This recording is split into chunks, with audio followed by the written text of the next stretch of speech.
I've got some encouraging news, happy news. It's been a while since I've been able to say that. One of our crowd-funded lawsuits against vaccine mandates has had some success.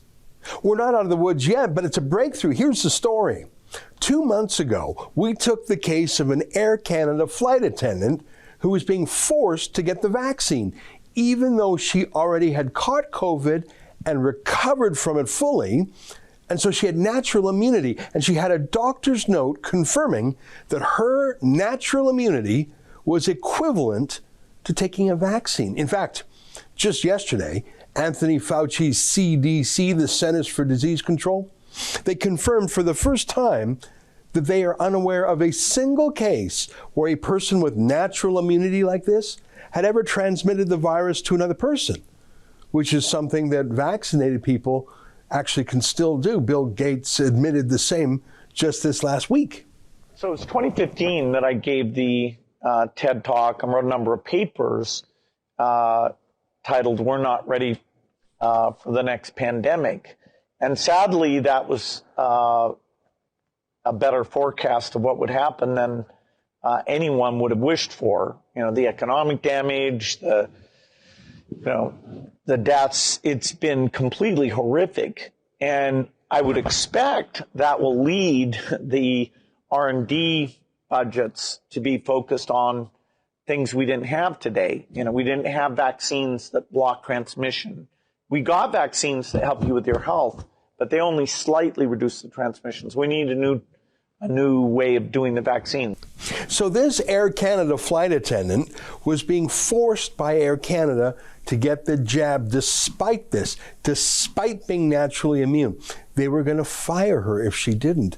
So we wanted to help her, but the thing is, most Air Canada workers are part of a union.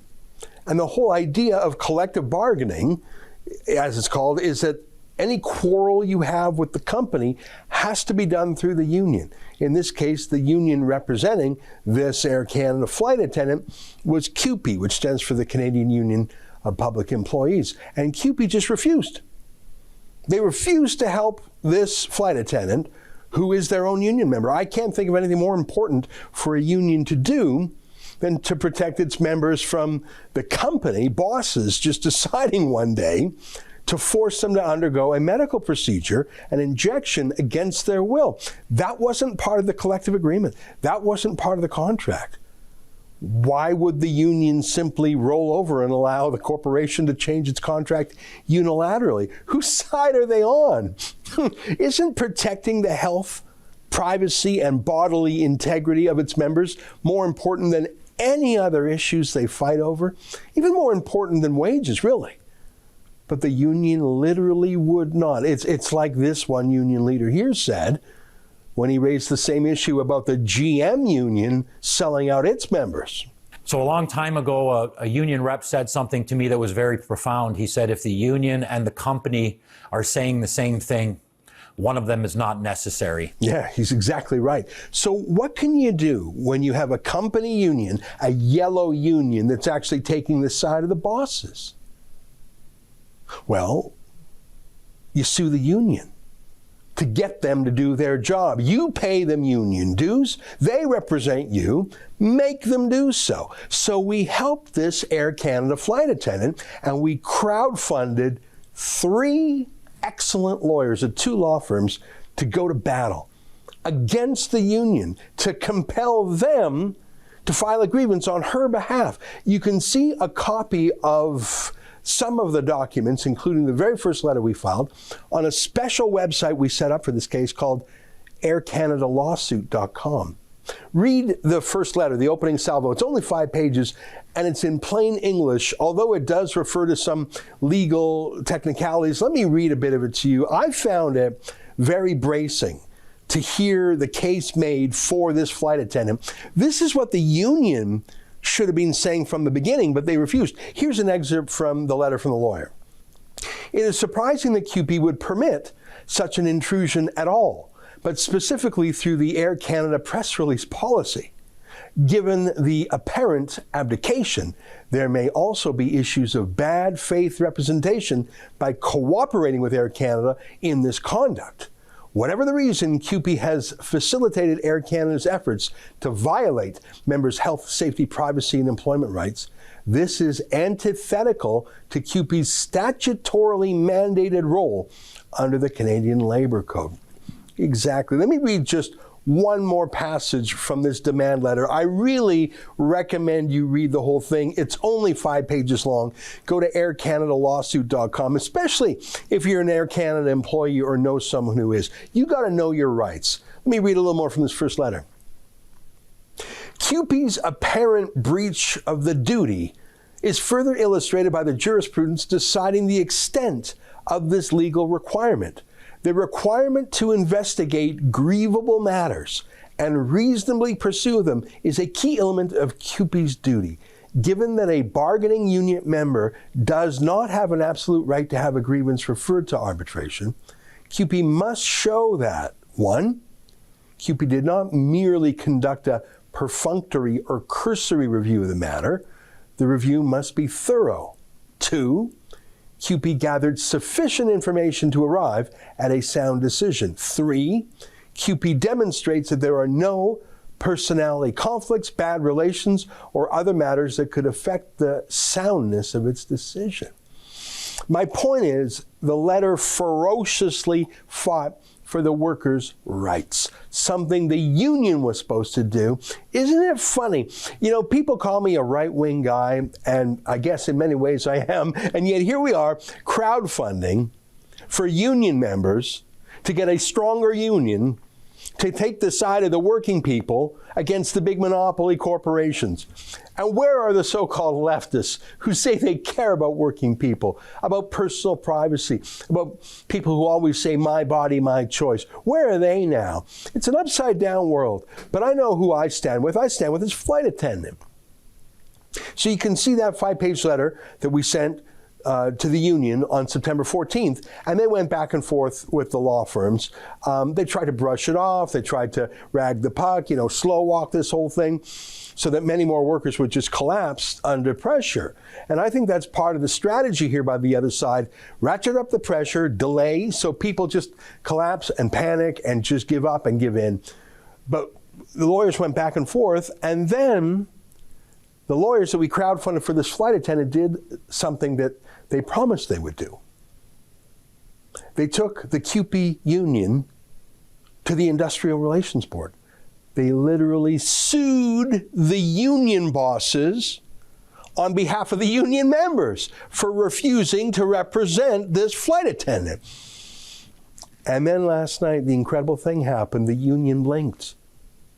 They agreed. They agreed to take the grievance on behalf of this Air Canada flight attendant. For months, CUPE was like Unifor, a yellow union, company union, absolutely in bed with the bosses, absolutely ignoring the working people. And what are you going to do about it, you little worker? What are you going to do? Well, good point. Because what Air Canada worker on her own could possibly spend tens of thousands of dollars to hire 3 Top Gun lawyers to fight back for her? Well, this flight attendant obviously didn't have the money, but you did. You, our viewers, did. You got her the lawyers she needed, and CUPE bloody well blinked. If you go to aircanadalawsuit.com, you can see the 344-page filing that our crack lawyers filed against the union at the Industrial Relations Board on behalf of this flight attendant. Again, you'll see the personal name and other personal details of the flight attendant blacked out to protect her privacy. But that's what did it. Now, there's still risks here, first of all, and I'm a bit nervous. So I'm thinking, okay, boy, they sure fought hard against this. Maybe they're doing it grudgingly. Maybe they're just phoning it in, like a boxing match where one of the fighters throws the fight. Maybe, could be. And then, of course, grieving a new company rule doesn't necessarily mean you're going to beat it. Even if CUPE does fight hard and fight smart and shows loyalty to its own members for a change, maybe the grievance won't be successful. Maybe it won't be upheld. But what we have here, I believe, is an actual victory. And it happened because of the lawyers, and it happened because of a courageous flight attendant. But the missing piece was you. You paid for the legal work. And you can see that work, or at least some of it, at aircanadalawsuit.com. Note that we haven't put all of the legal documents up there, but some key ones. So thank you to those of you who crowdfunded this. We have a bunch of other cases underway in different stages in the courts and direct with companies. We've had some luck with other companies so far, including CN Rail. You can see most of the cases we're fighting at the website fightvaccinepassports.com. From hockey leagues to the province of British Columbia, we're suing them over the vaccine passport. If you haven't had a chance to chip in yet, please do.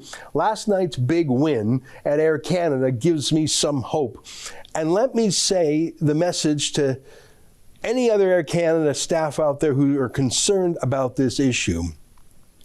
Go to aircanadalawsuit.com, read the legal materials for yourself, and if you are in a similar position, there's a form there. Fill out the form, give us your name, we'll take a look at your case, and we'll help you if we can.